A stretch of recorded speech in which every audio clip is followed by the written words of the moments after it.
가톨릭 교회는 무슨 형식들이 그렇게도 많아요? 라고 질문들을 합니다. 맞습니다. 김밥 천국처럼 온갖 형식과 예식들의 천국입니다. 이유가 무엇일까요? 그 형식이 중요한 내용을 가지고 있기 때문입니다. 예식이 의미를 간직하고 있는 까닭입니다. 눈에 보이는 것을 통하여 눈에 보이지 않는 중요한 그 무엇을 전달해 주기 위함입니다. 곧 눈에 보이지 않는 어떤 작용을 우리 눈에 보이게끔 해주려는 의도입니다. 신은 영이고 은총은 보이지 않고 섭리는 내적으로 작용하기 때문입니다. 그래서 이런 예식이 필요한 이유는 우리가 바로 감각적인 존재이기 때문이죠. 예컨대 사랑한다는 것은 사랑한다는 말을 통해서 혹은 선물을 주면서 혹은 온화한 미소를 통하여 혹은 따뜻한 포옹을 통해서 그 사랑이 전달되는 것이죠. 바로 이것이 사크라멘tum 성사입니다. 하여 과할 정도로 눈에 걸리적거리는 것들이 많은 이유입니다. 그러나 그 속에는 풍요롭게 세세하게 전해주기 위한 그 은총이 녹아 있음을 볼 수 있어야 하겠습니다. 마치 어떤 미술 작품 전시회에서 피카소, 고흐 혹은 미켈란젤로의 작품들이 이렇게 쫙 놓여 있어서 그것을 감상하는 것과 같다 하겠습니다. 우리는 자기에게 다가온 어떤 그런 작품을 유심히 감상하면 되겠습니다. 오늘은 성체성혈 대축일입니다. 기독교 신앙이 사실상 마무리되는 순간이라 할 수 있겠습니다. 기억을 더듬어서 우리가 1년 동안 걸어온 길을 잠시 파노라마처럼 펼쳐보시기 바랍니다. 예쁜 크리스마스 트리가 있고 은은한 불빛 한가운데에 성모 마리아와 요셉이 지켜보는 가운데 그 구유의 아기 예수가 빵긋 웃고 있습니다.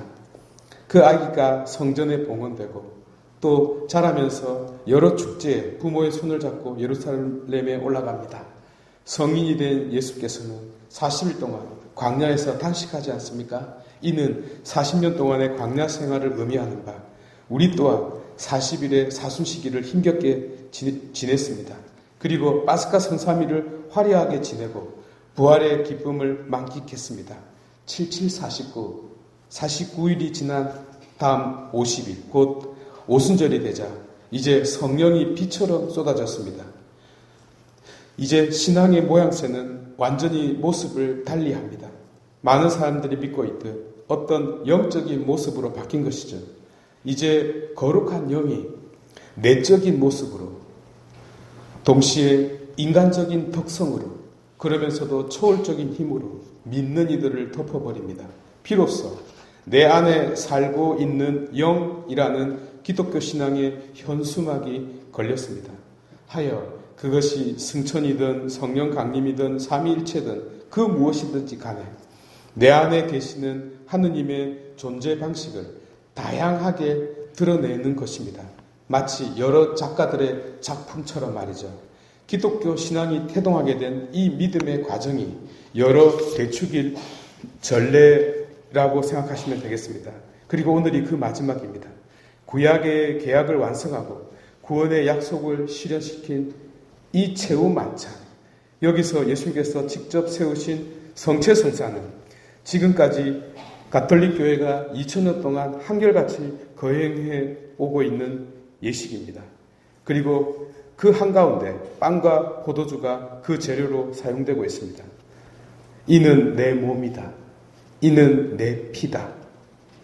사실 이 말은 말이 안 됩니다. 논리가 아니죠. 아닌 것을 그것이라고 했기 때문이죠. 왜 이렇게 되는지는 과학적으로 설명할 수 없고 설명되지도 않습니다. 다만 철학적, 신학적으로 설명할 뿐입니다. 그러나 그 무엇으로도 만족스러운 답은 들을 수는 없을 겁니다. 왜냐하면 이는 신앙의 본질 중에 본질적 신비에 속하기 때문입니다. 그런데 왜 하필 먹고 마시는 것으로 신앙의 신비가 마무리될까요? 먹는 게 그렇게도 중요합니까? 중요합니다, 여러분. 먹고 죽은 귀신 때깔도 좋다 그러지 않습니까? 다 먹고 살자고 우리 그러는 거 아닙니까? 라는 말이 있을 정도이지 않습니까? 많은 분들이 자꾸 신앙을 순수하게만 생각하는데요. 그렇지 않습니다. 우리 기독교 신앙은요, 물질적인 신앙입니다. 우리는 영혼의 부활을 고백하지 않습니다. 육신의 부활을 믿습니다. 우리는 육신적인 존재이기 때문에 먹고 마시지 않으면 살 수가 없습니다. 여러분, 집에 강아지, 고양이 키우는 분들 계시죠? 그 강아지한테요, 먹을 것 갖고 한 장난 한번 쳐보세요.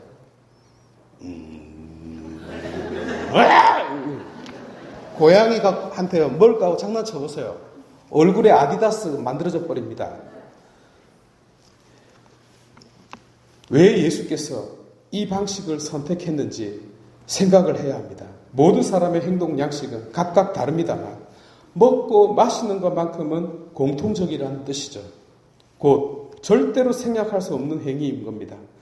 예수께서는 바로 이 순간을 신앙의 핵심과 연결시켰습니다. 그래서 혹자들은 그리스도를 일컬어 종교적인 천재라고 부르는 겁니다. 여러분, 40년 동안요, 광야에서 그 이스라엘이 광야에서 사막에서 헤맬 때요, 어떻게 살아남았어요? 하늘에서 만나가 내렸기 때문입니다. 그 만나가 무슨 뜻입니까? What is this? 이게 뭐지? 그래서 가까이 가서 하얀 거 읽었다가 쳐다보고 입에 한번 살짝 넣어본 거예요. 이거 먹는 거 맞나? 그래서 만나라 불린 겁니다. 그것을 먹을 수 있었기 때문에 그 극한 상황에서도 살아남을 수 있었어요. 만약에 이 만나가 아니었으면 하느님은 하느님이 아니었던 겁니다. 먹을 것이 이렇게 중요한 것입니다. 그리스도께서도 우리가 먹을 때마다 저 높이 달린 당신의 몸을 떠올리고 마실 때마다 십자가에서 흘러내린 구원의 피를 생각하도록 이 행위 속에 신앙의 핵심을 심었던 것입니다. 사도 바울께서 쓴 고린토서가 여기서 당신도 물려받은 전승에 대해서 이야기하죠. 이 전승이 뭡니까? 뜨라데레, 건네주다는 거거든요. 이 여기에 대해서 이야기를 하는데 바로 성찬례가 바로 그것입니다. 복음서보다 먼저 기록되었어요. 복음서조차 전승에서 비롯되었습니다. 신앙의 공동체 안에서요, 이렇게 물려받은 전승 속에서 성경이 기록되었습니다. 그것이 무엇인지 그래서 제대로 몰랐지만 그들은 주님의 말씀대로, 주님의 명령대로 그대로 행했어요. 나중에 사람들이 그 의미를 모르고 먹고 마시기만 하니까 사도 바울께서 먹고 마시는 행위 속에, 곧 우리 눈에 보이는 그런 예식 속에 눈에 보이지 않는 그 하느님의 은총이 가득 담겨 있다는 것을 설명해 준 것입니다. 바로 이것입니다. 신앙의 핵심은, 신앙의 본질은 나와 그리스도와의 결합인데요. 곧 눈에 보이지 않는 영적인 방식으로 나와 그리스도가 연결되어 있고 일치되어 있다는 것을 눈에 보이는 것으로 예식을 통해서 보여주고 깨닫게 해주는 것입니다. 우리도 사실 이렇게 살아가고 있어요. 여러분들 다 결혼했잖아요. 그래서 두 사람이 한 몸으로 살아요. 따로 떨어져 있으면서도 불구하고 말이죠. 그래서 사람들이 물어봅니다. 두 사람 부부 맞느냐고. 그 증거로 뭘 보여줍니까? 손가락 반지요. 물방울 다이아 반지 딱 보여주면서 우리 부부다라고 딱 말해주잖아요. 그러니까 성체 성혈도 다른 모든 것도 그 원리가 똑같은 것입니다. 지세포 성도 여러분, 우리는 사도 바울께서 피를 토하듯 설교했고 사활을 걸어 써내려갔던 주님 만찬의 의미를 언제라도 곱씹어야 합니다. 이 예식 속에는 우리를 위하여 당신의 생명을 내어주신 그 사랑이 녹아있고 우리 구원을 위하여 정말 희생 제물이 되사 발버둥 치면서까지 계약을 완성시킨 그리스도의 순종이 피로써 기록되어 있기 때문입니다.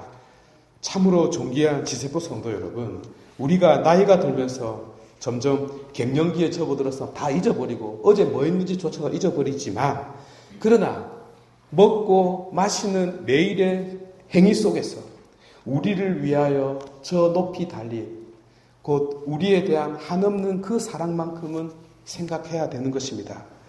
바로 그분이 우리를 위하여 이 사랑을 남겼노라 라고 말이죠.